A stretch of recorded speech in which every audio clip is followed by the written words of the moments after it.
Hi guys, today I am making my own health growth oil at home using just three things: rosemary leaves, cloves and any oil of your choice. Let's get into it. First, I am taking my rosemary leaves and putting it in my mortar to pound it. Rosemary is known to help with hair growth and even reduce hair thinning. Once that's pound, I added my clove and pound them together with the rosemary. Cloves help improve blood circulation to your scalp, which can support healthy hair growth too. Now I am pouring everything into a stainless plate. Most people use coconut oil or olive oil, but I am using baby pears oil because that's what I had.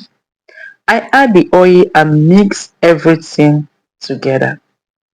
Next, I boiled water in a pot, and once it's boiling, I place my stainless plate containing the mixture on top of the boiling water.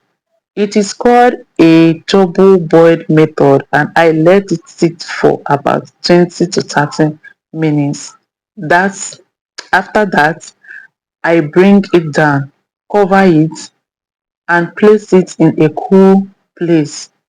You can leave yours for 3 to 5 days, but I left mine for 48 hours.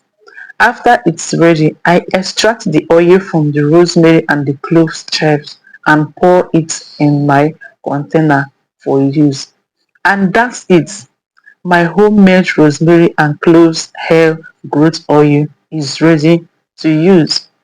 If you try this, let me know how it works for you in the comment section. And if you want more natural hair care tips like this, do not forget to subscribe to that girl Linda. Bye. Thanks for watching. See you in my next video. Bye bye.